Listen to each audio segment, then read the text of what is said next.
नमस्कार, मैं हूं श्रद्धा। आप देख रहे हैं न्यूज 24। आज से संसद के बजट सत्र का दूसरा चरण शुरू हो गया, सीधे रुख लोकसभा का।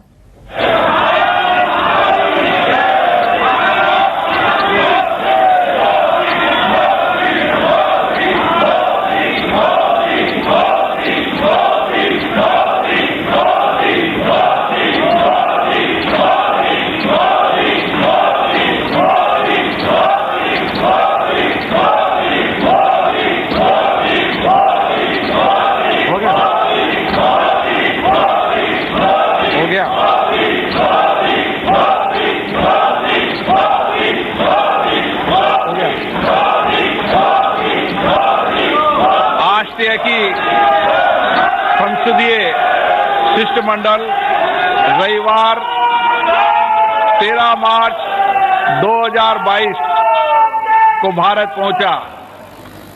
उसी दिन उन्होंने आगरा का भ्रमण किया। गुरुवार 17 मार्च 2022 को भारत से प्रस्थान करने से पहले वे हैदराबाद की यात्रा भी करेंगे। हम अपने देश में उनके सुखद और सफल प्रवास की कामना करते हैं।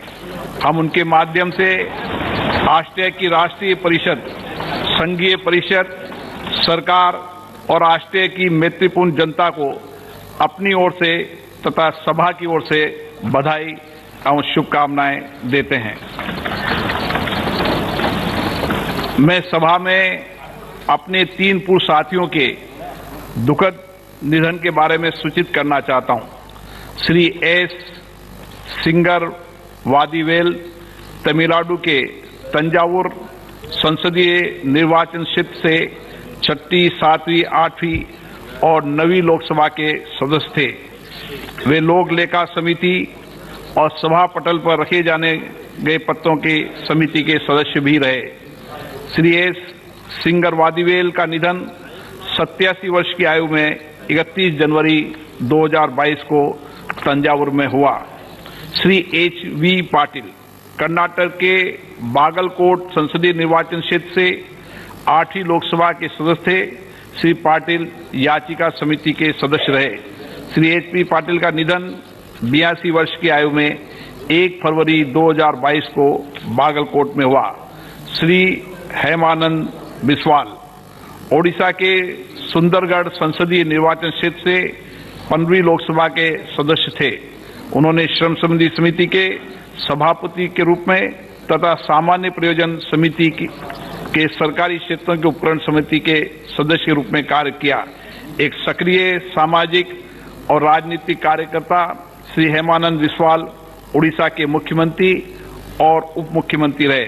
वे 6 कार्यकालों तक ओडिशा विधानसभा के सदस्य भी रहे। श्री हेमानंद बिस्वाल का निधन 82 वर्ष की आयु में 25 फरवरी 2022 को भुवनेश्वर में हुआ। हम अपने पूर्व साथियों के निधन पर गहरा शोक व्यक्त करते हैं। ये सभा शोक संतप्त परिवार के प्रति अपनी संवेदना व्यक्त करती है।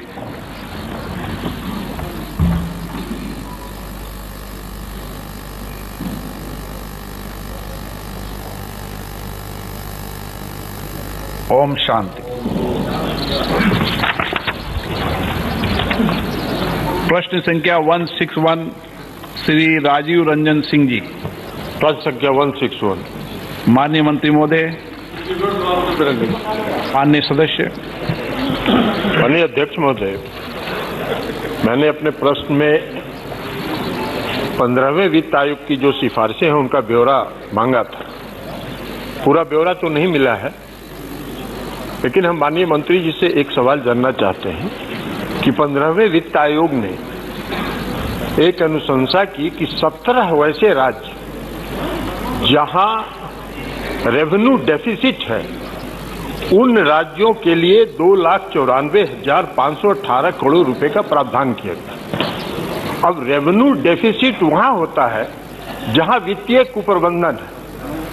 जिन राज्यों में वित्तीय कुशलता है और फाइनेंशियल मैनेजमेंट बेटर है, उन राज्यों को इस स्पेशल ग्रांट से वंचित कर दिया गया, जो हमारी समझ से फाइनेंशियल मिसमैनेजमेंट को बढ़ावा देता है। लेकिन फिर भी हम ये जानना चाहते हैं माननीय मंत्री जी से कि कोविड काल में और संजीव त्रिवेदी हमारे सहयोगी हमारे साथ जुड़ चुके हैं। संजीव, आज दूसरा चरण शुरू हो गया है संसद का। बीजेपी काफी दमदार स्थिति में है। संजीव त्रिवेदी हमारे साथ विजय चौक से जुड़ चुके हैं। देखिए, ये बात तो सही है कि 5 राज्यों के विधानसभा चुनाव के नतीजे आने के बाद भारतीय जनता पार्टी बहुत अपबीट मूड में है और पहले सत्र में यानी कि बजट सेशन का जो पहला भाग था उस वक्त ये कयास थे कि भाई कौन जीतेगा और किसका पलड़ा भारी रहने वाला है। लेकिन विपक्ष की स्थिति आज की तारीख में जब बजट सत्र का ये दूसरा चरण शुरू हुआ है तो बहुत ही स्थिति कमजोर, और ऐसे में खास तौर पर कांग्रेस के लिए तो बहुत ही कमजोर स्थिति है। और ऐसे में बजट सत्र का ये दूसरा भाग शुरू हो रहा है। अगर हम विधायी कार्यों की बात करें तो बहुत ज्यादा विधायी कार्य जो पहले चरण में नहीं हो पाए थे, और केवल जो राष्ट्रपति का अभिभाषण था उसके ऊपर मोशन ऑफ थैंक्स पर चर्चा हुई थी। लेकिन ये जो 30 दिनों का बीच में अंतराल आया, इस 30 दिन के अंतराल में डिपार्टमेंट रिलेटेड स्टैंडिंग कमेटी यानी कि स्थायी समितियां होती हैं जो हर मंत्रालय की बनी हुई होती हैं, उसमें जो बजट के प्रस्ताव होते हैं उन पर चर्चाएं हुई हैं और इस वक्त उन पर वोट किया जाएगा।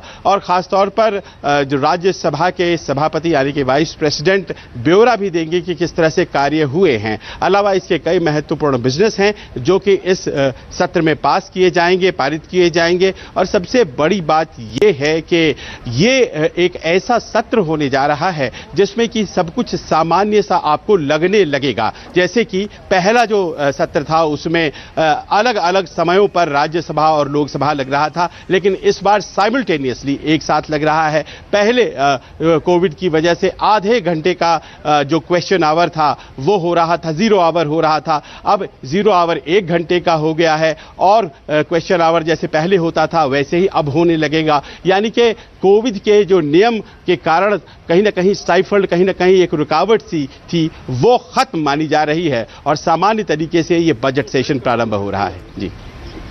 जी, आज बजट भी पेश करेंगे निर्मला सीतारमण, जम्मू कश्मीर के लिए काफी अहम माना जाएगा। देखिए, निर्मला सीतारमण वित्त मंत्री, जाहिर है कि केंद्र शासित प्रदेश है जम्मू कश्मीर और वहां का बजट उन्हें पेश करना है। और नजरें इस बात पर रहेंगी कि ऐसे में जबकि ये जम्मू कश्मीर का मामला है, कौन कौन सी रियायतें दी जाती हैं, कौन कौन सी सहूलियतें सरकार की तरफ से जम्मू कश्मीर वासियों के लिए दी जाती हैं। आप जानती हैं वहां लोगों को चुनाव का इंतजार है, क्या उस बारे में भी कुछ हिंट्स दिए जाते हैं, कुछ बोला जाता है अनुदान के तौर पर राज्य को क्या मिलता है। दूसरा चरण संसद का शुरू हो चुका है और आगे बढ़े।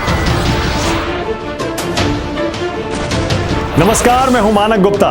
अगर आपको हमारा ये वीडियो पसंद आया हो तो इसे लाइक और शेयर जरूर करें, और हां, हमें सब्सक्राइब और फॉलो करना ना भूलें ताकि आप देश और दुनिया की कोई खबर मिस ना करें। तो जुड़े रहिए हमारे साथ और देखते रहिए News 24।